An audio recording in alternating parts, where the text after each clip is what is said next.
Rowan's truck rumbled into the driveway at exactly 6:30. 7 days on the Morrison construction site, 2 hours north, had left his hands raw and his back aching. He killed the engine and sat for a moment, watching the warm glow from the kitchen window. Home should have felt welcoming, but it didn't. The front door stuck when he pushed it. He'd been meaning to fix that for months. Inside, the house smelled like roasted chicken and something else, something chemical he couldn't place. Back, Ava's voice carried from the living room. She appeared in the hallway, still in her school clothes, paint smudges on her fingers. "Hey, kiddo," he said, wrapping her in a hug, breathing in the familiar scent of her strawberry shampoo. "What are you working on?" "A landscape, trees and mountains." She pulled back, studying his face. "You look tired." "Just a long week." "Where's your mom?" Ava's eyes flickered toward the kitchen. "She's cooking." The hesitation in her voice made him look closer. Dark circles under her eyes. Shoulders tense. When had his 12-year-old daughter started carrying the weight of the world? He found Cass at the stove, stirring a pot of green beans. Her blonde hair was pulled back in a perfect ponytail. Her makeup was fresh, like she'd just reapplied it. She glanced over when he entered, but didn't smile. "You're back. I called this morning. Said I'd be home for dinner." "Right." She turned back to the stove. "Chicken's almost ready." He moved closer, reaching around her to wash his hands at the sink. She stepped away before he could touch her. The motion was subtle, but deliberate. "Long week?" she asked, not looking at him. "Same as always. How was yours?" "Fine." Rowan dried his hands slowly, watching her profile. When had she stopped meeting his eyes? When had their conversations become this hollow exchange of nothing? "Ava seems quiet." Cass' stirring motion faltered for half a second. "She's 12. They're all moody at that age." "She's not moody. She's worried." "About what?" "You tell me." Finally, Cass turned to face him. Her blue eyes were cold, calculating. "I don't know what you mean." The timer on the oven buzzed. She moved past him to pull out the chicken, and he caught that chemical smell again. Bleach, maybe, or cleaning supplies. Dinner was a quiet affair. Rowan carved the chicken while Cass served the sides. Ava picked at her food, glancing between her parents like she was watching a tennis match. "Tell me about school," Rowan said. "We're reading Bridge to Terabithia in English class." Ava's voice was small. "It's sad." "What's it about?" "These kids who create this imaginary kingdom." "But then," she trailed off, looking at her plate. "Then what?" "One of them dies. In an accident. The other one has to deal with it alone." Cass set her fork down harder than necessary. "Ava, eat your vegetables." "I am." "No, you're pushing them around your plate." Ava flinched. Rowan watched the interplay between his wife and daughter, noting things he'd missed before. The way Ava's shoulders hunched when Cass spoke sharply. The way Cass avoided looking at either of them for too long. "The chicken's good," he said, breaking the tension. "Thank you." Cass's response was automatic, polite, like she was talking to a stranger. After dinner, Ava retreated to her room to finish homework. Rowan helped clear the table, moving around Cass in their kitchen dance. But the rhythm was off. She kept her distance, handed him plates without letting their fingers touch. "You want to watch something?" he asked. "That show you like is on tonight." "I have some things to do online." "You watch if you want." She disappeared toward their bedroom. Rowan stood in the empty kitchen, listening to the house settle around him. Through the window, he could see the Hendersons next door, watching TV together on their couch. Normal. Happy. He climbed the stairs and knocked on Ava's door. "Come in." She was lying on her bed, sketchbook propped against her knees. The landscape she'd mentioned was taking shape. Dark mountains against a storm-filled sky. "That's beautiful." "It's not finished yet." She added shadow to a pine tree. "Dad." "Yeah." "Is everything okay with you and Mom?" The question hit him like a punch to the gut. Kids weren't supposed to ask things like that. Kids were supposed to feel safe in their own homes. Why do you ask? You don't talk anymore. Not really. And she's been different. Different how? Ava set down her pencil. She used to hum when she cooked. She doesn't anymore. And she looks at us sometimes like she's seeing strangers. Rowan sat on the edge of her bed. Adults go through rough patches sometimes. It doesn't mean anything's wrong. But even as he said it, he knew he was lying. Something was very wrong. He just didn't know what yet. Dad, Ava's voice was barely a whisper. Are you going to leave? No. The word came out fierce, definitive. I'm not going anywhere. Neither are you. This is our home. She nodded, but tears gathered in her eyes. He pulled her into a hug, feeling how fragile she seemed in his arms. When had his little girl started carrying fears this big? Later that night, he lay in bed next to Cass. She was already asleep, or pretending to be. Her breathing was too controlled, too even. In 12 years of marriage, he'd learned the difference. He stared at the ceiling, thinking about chemical smells and cold shoulders, and his daughter's worried eyes. Something was coming. He could feel it in his bones, the same way he'd felt incoming mortars in Afghanistan. He just didn't know how to stop it. 3 days later, they sat down for dinner again. Rowan had spent the day regrouting the Hendersons' bathroom. Ava had made progress on her painting. Cass had been home all day, but the house looked untouched, like she'd spent the hours sitting perfectly still. I picked up your prescription, Rowan said, serving himself mashed potatoes. The one Dr. Martinez called in. Cass paused with her fork halfway to her mouth. Which prescription? For your headaches. The bottle's on the counter. Oh, right. Thank you. But she hadn't had headaches lately. At least she hadn't mentioned any. Rowan made a mental note to check the bottle later. Ava, how was art club? Good. Mrs. Peterson wants to display my landscape in the hallway. That's wonderful, Cass said. Her smile looked painted on. They ate in relative quiet. Rowan tasted his food carefully. The meatloaf was different somehow. More salt, different seasoning. Cass had always been a good cook, but tonight something felt off. This is really good, he said, testing. Thank you. I tried a new recipe. Ava took a bite and made a face. It tastes weird. Ava. Cass' voice was sharp. Don't be rude. I'm not being rude. It just tastes. She pushed the food around her plate. Can I have a peanut butter sandwich instead? Cass reached across the table for Rowan's water glass. As she lifted it to her lips, her face suddenly went white as paper. Wrong glass, she whispered. Then she convulsed. The glass shattered on the floor as her body seized violently. Her eyes rolled back. Foam appeared at the corner of her mouth, and she pitched forward onto the table. Mom! Ava screamed. Rowan was moving before conscious thought kicked in, catching Cass before she could hit the floor. Her body was rigid, every muscle locked in spasm. Call 911. Ava. Now. His daughter stood frozen, staring in horror as her mother convulsed in his arms. Ava. She snapped out of it and ran for the phone.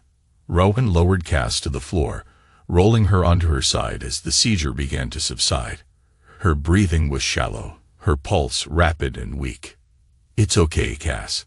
Help is coming. But even as he said it, his mind was racing.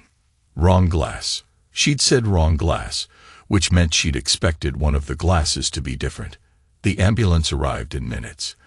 The EMTs took over, asking rapid-fire questions Rowan couldn't answer. What did she eat? Any medications? Medical history? We need to get her to Memorial immediately. The lead EMT said, This looks like poisoning. Poisoning. Ava grabbed Rowan's arm. Someone poisoned Mom. We don't know yet, baby. But as Rowan watched them load Cass into the ambulance, her words echoed in his mind. Wrong glass. Wrong glass. At the hospital, they whisked Cass into emergency treatment. Rowan and Ava sat in the waiting room, both of them in shock. Mr. Mathers. A young nurse approached them. Dark hair pulled back, kind eyes, scrubs decorated with cartoon penguins. Her name tag read Juliet. How is she? Stable, but critical. We're running tests to determine what toxin she ingested. Nurse Juliet pulled up a chair, her expression serious.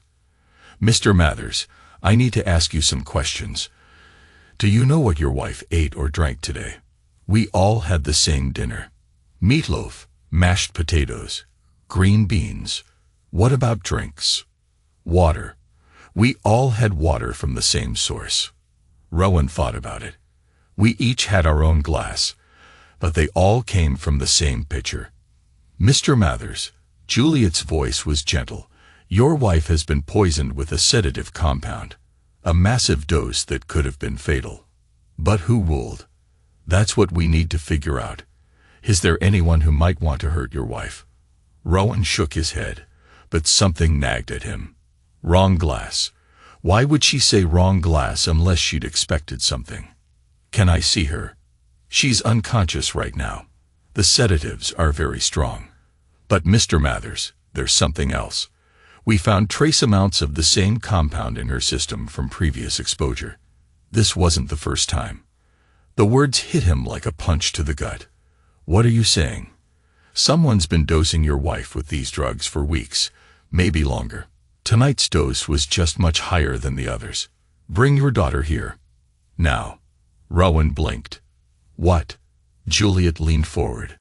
Mr. Mathers, if someone has been poisoning your wife systematically, your daughter might be in danger too.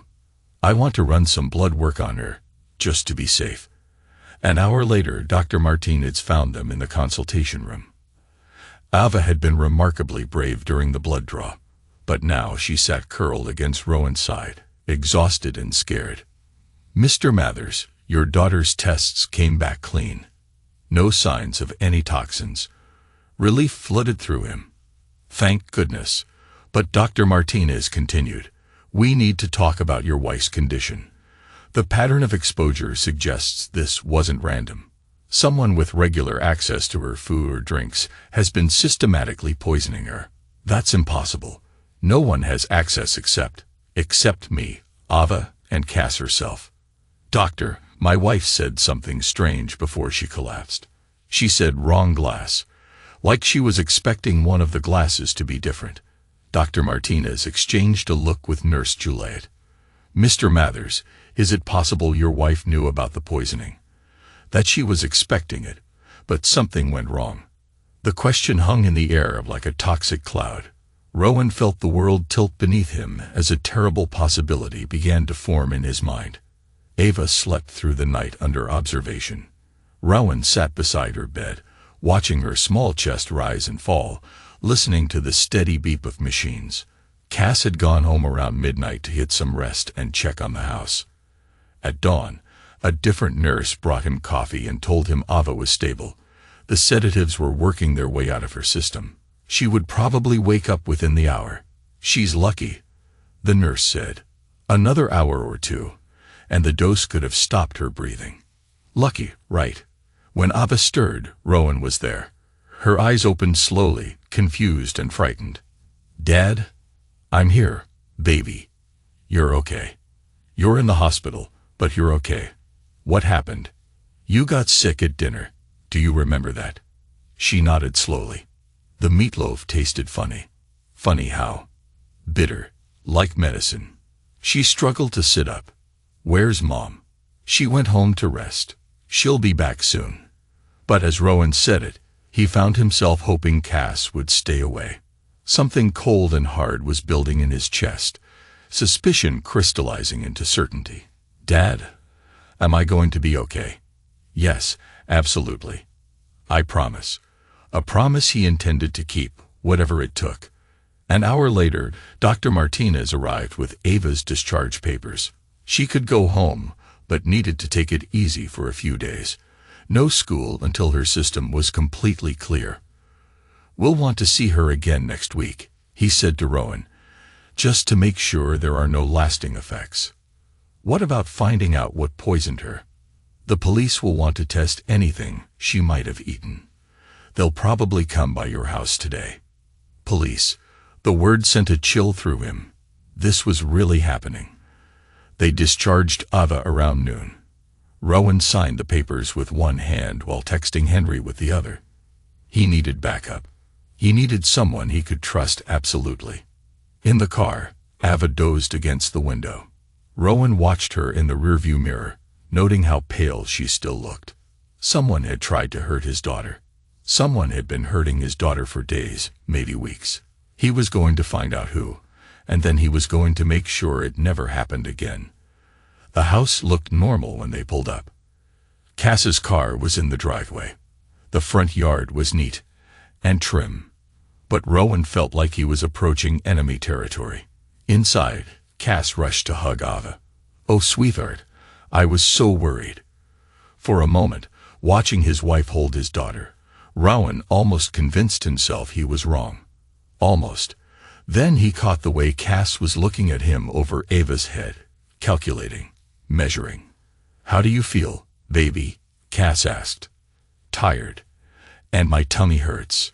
Why don't you go rest in your room? I'll bring you some soup later."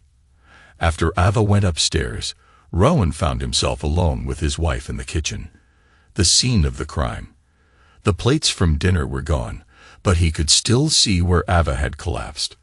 The doctor said she was poisoned. Cass's hands were still on the counter. Poisoned?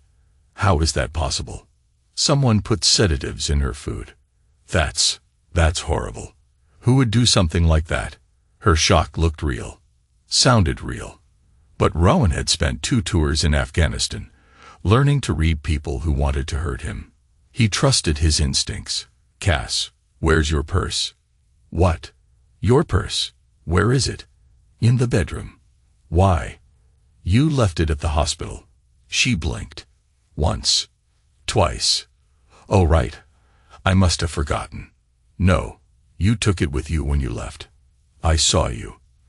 The mask slipped, just for a second, but it was enough. "Rowan, what are you trying to say?" "I'm saying you're lying." She drew herself up, summoning righteous indignation. "How dare you? My daughter was poisoned, and you're accusing me of. Your purse was on the table next to your bed at the hospital, right next to your chair. Your phone was charging next to it. So you said you forgot it. But you didn't. It was right there." Cass opened her mouth to argue, then seemed to realize the hole she'd dug. Her shoulders sagged slightly. "I don't know what you want me to say. I want you to tell me the truth." "The truth about what? About why you lied? About why Ava's been sick for weeks? About why you've been acting like a stranger in your own house?" For a long moment, they stood and stared at each other across the kitchen. 12 years of marriage, 13 years together. All of it balanced on this moment. "I need some air," Cass said finally. "I'm going for a walk." She grabbed her keys and headed for the door. The moment she was gone, Rowan moved. Her purse was on the kitchen counter. Inside, he found her phone. Passwordless. Trusting the way she'd always been, or pretended to be. The text messages started 3 months ago. A contact listed as LK. "Miss you, gorgeous. Can't wait for tonight. Rowan's going out of town next week. Perfect timing. Did you book the cabin? This is taking too long. When are we going to do it? Soon. I need to be careful. Everything has to be perfect. I'm getting impatient. Maybe we should just leave. Take the girl and go. Go. We stick to the plan. Trust me." Rowan's hand shook as he scrolled through months of messages. Affairs he could have handled. He'd been cheated on before, in his first marriage. But this. "I got the insurance paperwork today. 500,000. More than enough to start over. What about the kid? Ava comes with us. She'll understand eventually. And if she doesn't, she will. Children are resilient. I don't like kids. Cass, grow on you. Besides, we'll have plenty of money to send her to boarding school if needed." The messages got worse. More detailed. Plans for making Rowan's death look like an accident. Dosing schedules for something called practice runs. References to a shell company. bank accounts in the Cayman Islands. Then, 3 days ago, it's time. Tomorrow night. You sure you got the dosage right? I've been practicing on Ava for weeks. Same body weight, same metabolism. It's perfect. Practicing on Ava. The words blurred as rage filled his vision. His wife had been poisoning their daughter as a test run for murdering him. What if something goes wrong? Nothing will go wrong. He'll have a heart attack during dinner. Natural causes. You'll be grief-stricken. The insurance will pay out in 6 months. And then we disappear. New names, new life. Beach house in Costa Rica, just like we always talked about. I can't wait to see you tomorrow. Soon, my love. Very soon. But something had gone wrong. Ava had eaten from the wrong plate, or maybe Cass had gotten confused. Either way, his daughter had nearly died because his wife wanted him dead. Rowan set the phone down carefully. His hands weren't shaking anymore. The rage had crystallized into something harder, colder, more useful. He heard Cass's car in the driveway. When she walked into the kitchen, he was sitting at the table, her phone in front of him. She saw it immediately. Her face went dead white. Rowan, L.K. Landencroft. Your old college boyfriend. The one with the logistics company. She didn't deny it. Smart. There was no point. How long? He asked. How long what? How long have you been planning to kill me? The question hung between them like a blade. Cass looked around the kitchen. Anywhere but at him. It's not what you think. No. Then what is it? It's complicated. Uncomplicated it. She sat down across from him, her hands folded in her lap like a schoolgirl called to the principal's office. I never meant for Ava to get hurt, but you did hurt her, repeatedly. For weeks. It was just research. I needed to know the right dosage. Research. He said the word like it tasted bad. You poisoned our daughter as research for murdering her father. Don't make it sound so. So what? Evil. Insane. What would you call it, Cass? She flinched at his tone. Good. She should be afraid. I love Landon. And that makes attempted murder okay. I don't love you anymore. The words came out flat, matter-of-fact. I haven't for years, but you're a good father. You provide for us. I couldn't just leave. Why not? Because you get custody. I know you would. And I can't leave Ava. So you decided to kill me instead. It seemed cleaner. Easier. We'd get the insurance money. Ava will be taken care of. Everyone would be happy. Everyone except me. Because I'd be dead. She looked up at him then. Really looked at him. Her eyes were those of a stranger. You weren't supposed to suffer. It would have been quick. The casual way she said it, like she was discussing dinner plans, sent ice through his veins. This wasn't the woman he'd married. This was Ava's mother. This was someone wearing their faces. Who are you? He asked quietly. I'm the same person I've always been. You just never really saw me. Maybe that was true. Maybe he'd been willfully blind to who she really was. But he saw her now. What happens now? She asked. Rowan stood up slowly. Your body's still getting rid of the bad stuff. She nodded, then looked up at him with those wise eyes. Dad, something's really wrong, isn't it? He sat on the edge of her bed. Yeah, kiddo. Something's really wrong. Is it about Mom? Smart girl. Too smart for her own good sometimes. Yes. If she's sick, in a way, yes. But not the kind of sick that gets better with medicine. Ava, I need you to listen to me carefully. In a little while, you're going to go stay with Uncle Henry for a few days. What? Why? Because I need to take care of some things, and I need to know you're safe while I do it. Fear flickered in her eyes. Safe from what? From people who want to hurt us. Mom. Rowan felt his heart break a little more. I don't know yet, but I need to find out. She was quiet for a long moment, processing this in the way kids do when their whole world shifts beneath them. Okay, she said finally, but you'll come get me when it's safe. The minute it's safe, I promise. An hour later, Henry's contact arrived. Marcus Ellis looked like an accountant, thin, pale, unremarkable. But his eyes were sharp and cold, and he handled technology with the easy confidence of someone who'd used it to topple governments. They set up in Rowan's home office. Marcus connected scanners, tablets, and devices whose names Rowan didn't know. Within minutes, he was pulling data from phones, computers, financial records. "Your wife's been busy," Marcus said, fingers flying across a keyboard.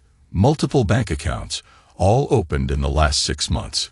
Shell companies in Delaware and Nevada. Very sophisticated setup." How sophisticated? She didn't do this alone. Someone with serious financial expertise helped plan this. Images appeared on his tablet. Bank statements, transfer records, incorporation documents. "Here's your life insurance policy. 500,000, just like the text said. But there's more. She also took out accidental death policies on you through 3 different companies. Total payout would be about $2 million. Rowan felt sick. She's been planning this for months. Longer. Look at this. Marcus pulled up more records. She's been moving money around for almost a year. Small amounts at first, then larger. Building up reserves and hidden accounts. Where's the money coming from? Your joint accounts mostly, but also cash deposits. Someone's been funding this operation. Landon Croft. Most likely. Let me check. More typing. Oh, this is interesting. Croft Logistics has been paying consulting fees to one of your wife's shell companies. $50,000 a month for the last 6 months. Consulting fees for what? Doesn't matter. It's money laundering. They're creating a paper trail to justify large cash transfers. Henry leaned over Marcus's shoulder. What else you got? Travel reservations, Costa Rica, just like the text mentioned. 2 adults, 1 child. Open-ended tickets purchased 3 months ago. So they were really going to take Ava. Looks like it. They've also got property reserved down there. Beach house in Manuel Antonio. Very nice. Very expensive. Each revelation hit like a physical blow. This wasn't a crime of passion or a moment of weakness. This was a carefully orchestrated plan to destroy his life and steal his daughter. Here's something else. Marcus pulled up a new screen. Your wife's been researching you. Row. Background checks, credit reports, surveillance software purchases, surveillance software, keyloggers, GPS trackers, phone monitoring apps. She's been watching you for months. The paranoia Rowan had felt made sense now. He wasn't imagining things. He was being watched, tracked, studied like a lab rat. What about Croft? What have you got on him? Plenty. Married to Paige Croft, daughter of State Senator Harrison. 2 kids in private school. Business worth about $10 million annually, so he's got plenty to lose. More than you know. Look at this. Marcus showed them a series of financial records. Croft Logistics is in trouble. Among other things, you're probably wondering why I called. The thought crossed my mind. She opened her purse and pulled out a tablet. Because I've been watching my husband destroy our life for the past 6 months, and I'm tired of being married to a narcissistic psychopath. She slid the tablet across the table. Photos filled the screen. Landon and Cass in hotel rooms, restaurants, parking lots, hundreds of them. I hired a private investigator 3 months ago. I know about the affair. I know about the money. I know about the plan to murder you. Rowan looked up from the photos. Why didn't you stop it? Because I wanted proof, ironclad, indisputable proof that would destroy him completely in divorce court. And now, I discover he's not just cheating on me. He's planning to commit murder and involve my children in the aftermath. She was angry, deeply, coldly angry, but in control. Dangerous. What do you want from me? The same thing you want. I want him ruined. I want him to lose everything. His business, his money, his freedom, his future. I want him to understand what it feels like to have your life destroyed by someone you trust. In exchange for everything I have on him, financial records, communications, proof of the conspiracy, everything you need to put him in prison for a very long time. She pulled up more files on the tablet. Bank transfers, business documents, recorded phone calls. I've been building this case for months, but I need your testimony, your wife's phone records, proof of the poisoning. Together, we can bury them both. Rowan studied her face. Why should I trust you? Because I have 2 children, Mr. Mathers, a boy and a girl, ages 8 and 10. And if my husband's plan had succeeded, their father would have been a murderer. I won't let them grow up with that legacy. What about your kids? They'll lose their father anyway. They'll lose a father who destroys families for money and murders innocent people. I think they'll survive. She was right. And she had resources Rowan needed. What's your plan? We expose everything. The affair, the conspiracy, the financial fraud. We give the prosecutors so much evidence they won't be able to ignore it. We make sure both of them go to prison for a very long time. And then you get your daughter back. And I get my independence. My children grow up knowing their mother fought for what was right. She leaned forward, her eyes intense. But I have one condition. I don't just want them punished. I want them humiliated. I want everyone in this town to know what they are, what they tried to do. The vindictive edge of her voice should have worried him. Instead, it felt like finding an ally who understood the depth of his anger. Deal. They spent the next hour going through evidence. Paige had been thorough, recording conversations, documenting meetings, tracking every dollar that moved between accounts. Here's where it gets interesting, she said, pulling up a business document. Landon used company funds to pay for the insurance policies on you.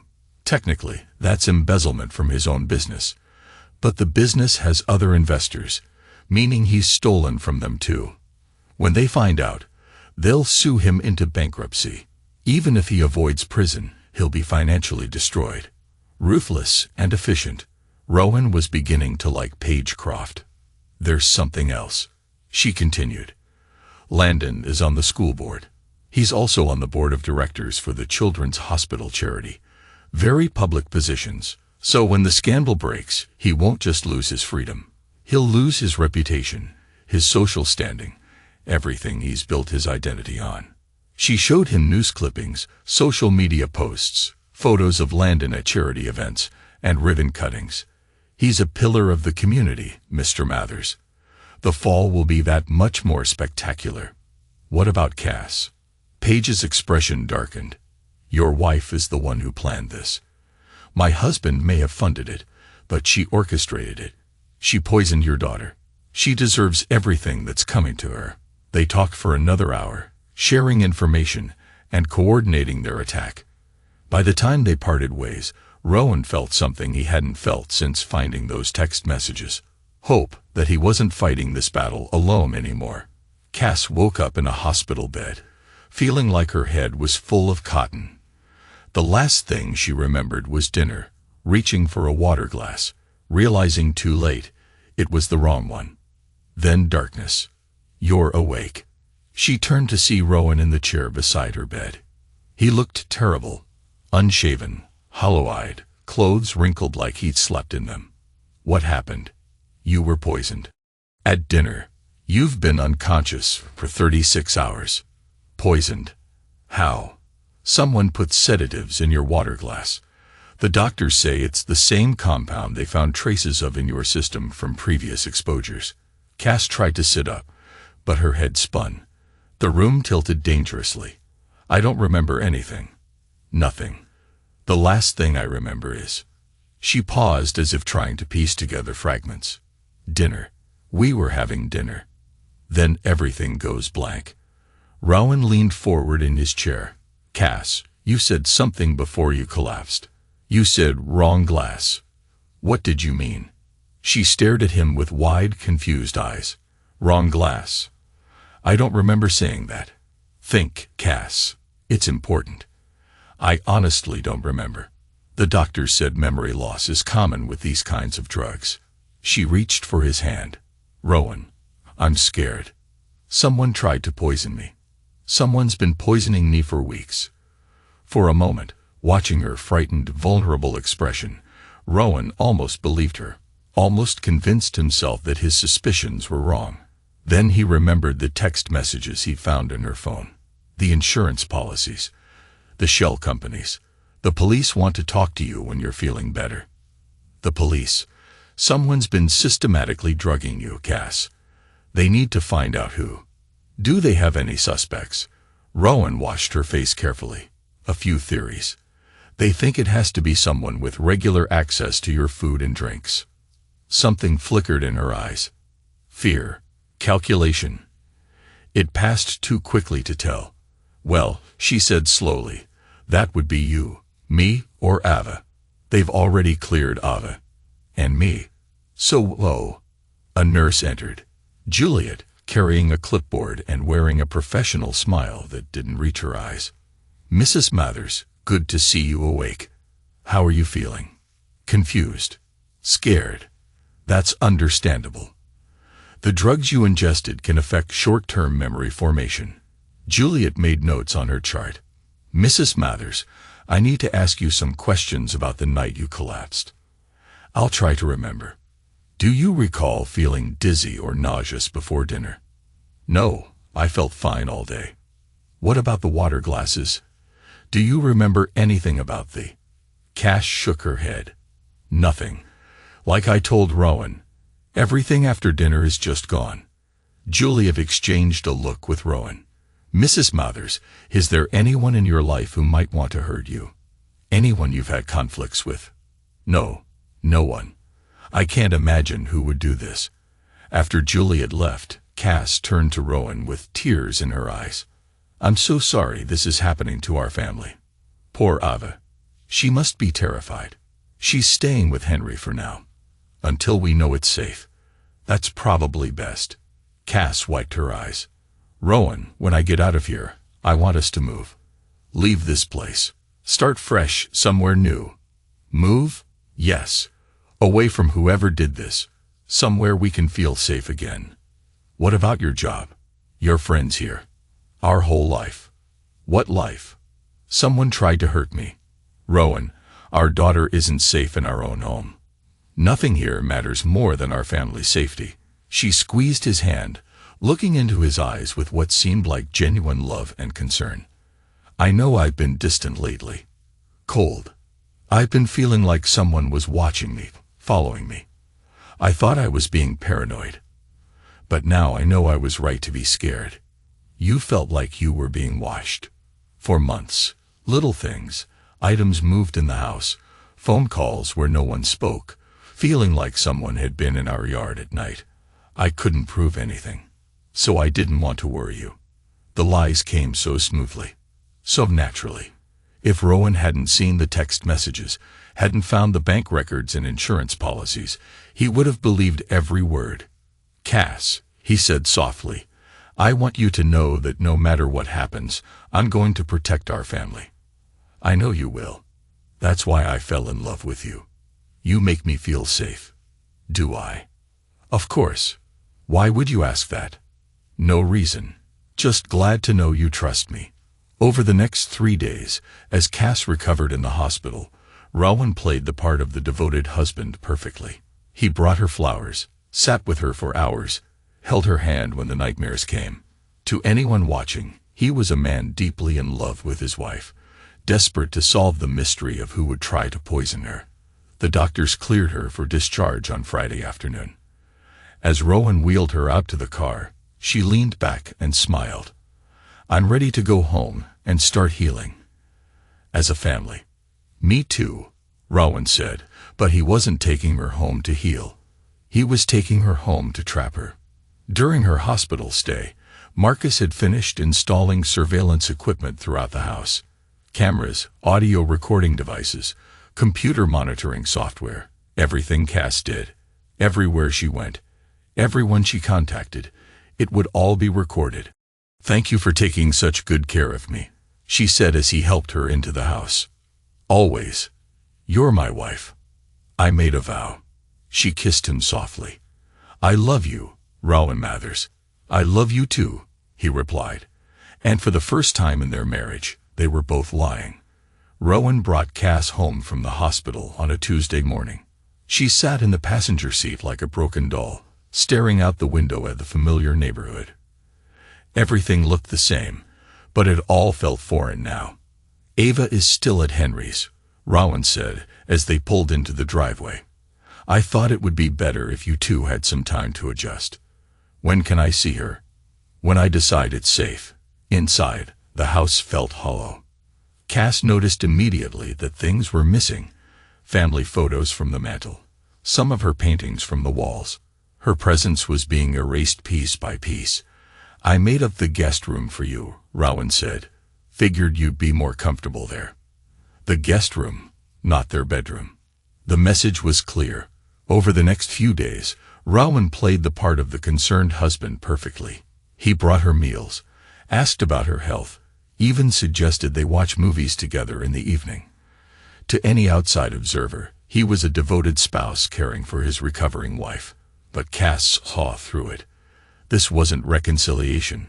This was something else. "Why are you doing this?" she asked one evening as they sat in the living room. "Doing what?" "Pretending. Acting like everything's normal." Rowan set down his beer and looked at her. "Because it is normal. For now." "For now." "Cass, you spent months planning to hurt me. You think I'm just going to let you walk away? Start over somewhere else? What do you want?" "I want you to understand what you threw away. I want you to sit in this house, in this life you tried to destroy, and think about what you've lost." She shivered despite the warmth of the evening. There was something implacable in his voice, something that suggested this was only the beginning. Meanwhile, across town, Paige Croft was executing her own form of revenge. She leaked Landon's affair to Sharon Peterson, the biggest gossip in their social circle. Within 24 hours, the story had spread through their entire community. The school board received an anonymous tip about Landon's financial improprieties with company funds. The Children's Hospital charity got similar information about misappropriated donations that Friday. Landon's world was imploding. He stormed into Paige's home office that evening, finding her calmly working on her laptop. "You bitch. You goddamn bitch. Hello, darling. Rough day at the office. You did this. You destroyed everything." "I haven't done anything except tell the truth. That's all anyone's done." Landon grabbed her chair and spun it around to face him. "Fix this. Call off your dogs. Whatever you started, end it. I can't unring this bell. Landon, people know what you are now." "What am I?" "An adulterer. A thief. A would-be murderer." He raised his hand like he might hit her. Paige didn't flinch. "Go ahead. Hit me. Give me one more thing to testify about in court." The hand dropped. "What court?" "The criminal court, where they'll try you for conspiracy to commit murder." She turned back to her laptop. "The police should be here with a warrant soon. You might want to call a lawyer." 20 minutes later, they made the arrest. The front page of the local paper read, "Local businessman charged in murder plot." Below it, a smaller headline, "Wife also charged in husband's death scheme." Rowan read the article over coffee while Cass slept. The reporter had done good work. Most of the facts were accurate. The community was in shock. Landon Croft, pillar of society, and Cassandra Mathers, devoted mother and wife, accused of planning an elaborate murder for insurance money. The phone had been ringing all morning. Reporters wanting statements. Neighbors wanting gossip. Family members wanting explanations. Rowan let it ring. Cass came downstairs looking like she hadn't slept. She saw the newspaper and went pale. "They arrested him. Last night. You're next. Rowan, we need to talk. Really talk. There are things you don't understand about Landon. About what he made me do. Save it for your lawyer." As if on cue, a car door slammed outside. Through the window, Rowan watched Detective Morrison and 2 uniformed officers walk up the driveway. "Cassandra Mathers, you're under arrest for conspiracy to commit murder in the first degree, attempted murder, insurance fraud, and child endangerment." They read her rights while she stood frozen in the kitchen doorway. She looked at Rowan as they put the handcuffs on. "Please, don't let them take Ava away from me." He didn't respond. Didn't even look at her as they led her out of the house.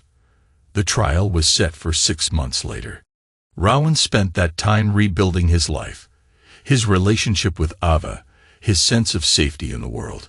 He sold the house and bought a small place closer to Henry's business. Ava changed schools, started fresh where no one knew her story. She struggled at first, nightmares about the poisoning, confusion about why her mother wasn't coming home, anger that her father had let this happen. "I should have seen it sooner," Rowan told her during one of their talks.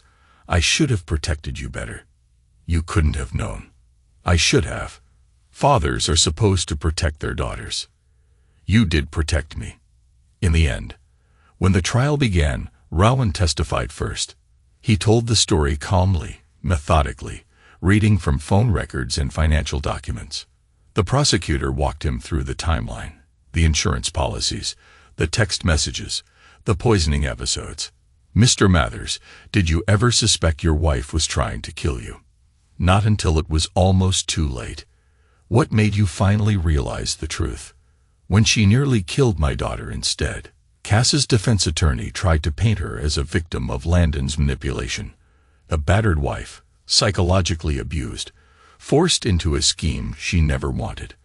But the text messages told a different story. Cass's own words, her enthusiasm for the plan, her cold calculation about dosage amounts and murder methods. Paige Croft testified for 3 hours, detailing Landon's financial crimes and his threats against his own family. She was devastating on the stand, articulate, prepared, and absolutely certain.